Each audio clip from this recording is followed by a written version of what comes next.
at 0.9 law enforcement officers per 1,000 residents currently. County of Sacramento is at about 0.5, so we're almost double the amount of law enforcement officers in our city than what the County of Sacramento has. Also included in that, we've got 9 gang detectives assigned to the city of Elk Grove. The county, again, has only 6 for the whole county. So I'm just here to tell you that we're doing everything we can as a council to increase our law enforcement services. They're a big part of the $29 million of our budget. It's a huge part of our budget. They're obviously, police services is our priority. Unequivocally, I'm sure all 5 council members will tell you the same thing. Police services are the priority. And so we will continue to increase law enforcement services as we play out the things that we've approved within the community, i.e. what happens with Sutter Medical Hospital expanding. You've got Catholic Healthcare West. You've got a super Costco coming to town. And when the mall opens up, we're looking at probably between $4 and $6 million in sales tax revenues coming to the city of Elk Grove. So we have these benchmarks in place that are in fact going to increase our revenues. And with that, that's when you start adding law enforcement. You don't want to do deficit spending. I think that's pretty much what happens. You see what happens with the city of Sacramento and the county. They're already talking. They've already cut law enforcement officers with the city of Sacramento. They're going to cut fire department people or brownout stations. I suspect that next year it's even going to be worse. Our budget and their budget, everybody else's budget, is going to be worse next year. So again, unprecedented that we, as a city, the job that we've done as a council with $14.2 million surplus reserves in our budget, it's unprecedented. Everybody in the county and the region is looking at Elk Grove, how we did that. So I'm proud to say that again, we are spending prudently. We have done a great job in hiring our law enforcement. We hired all the police we did hire. We're all hand-picked law enforcement officers. So the quality of our officers are beyond everybody else. Thank you.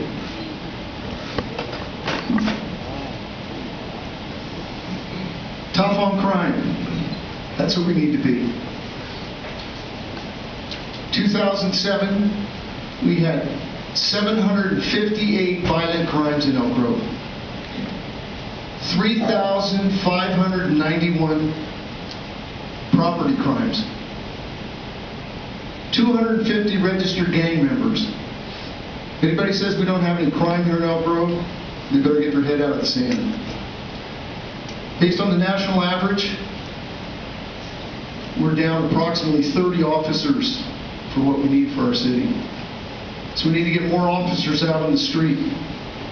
We need to get more involved with code enforcement.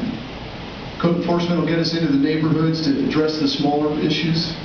When you start taking care of the smaller issues, the bigger ones will take care of themselves. When those officers are in the neighborhood for those small crimes, they can use their senses of sight, hearing, smell, and find those bigger issues.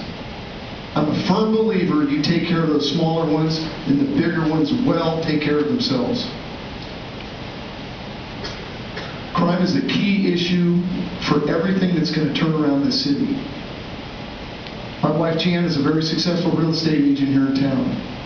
People moved here because of the quality of the schools and the safety of Elk Grove. Now she has her clients selling and moving away because of the reverse of those issues. So we need to tighten things up to make it where it's attractive to fill these thousands of vacant homes we have. Until we address the crime, you're not going to bring the people to buy the houses and the businesses to come to Elk Grove and to attract quality jobs. Thank you.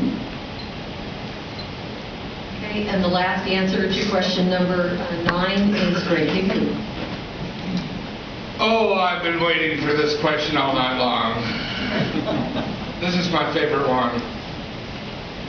Ladies and gentlemen, the police department in the city of Elk Grove is the best, most well-prepared police department probably in the Central Valley for a variety of reasons, but we won't get into that. I could actually spend a good hour on how to explain how we can correct a lot of issues, but we'll go over some of the basics. Our police department currently does not represent the people of the city of Elk Grove in a variety of different ways.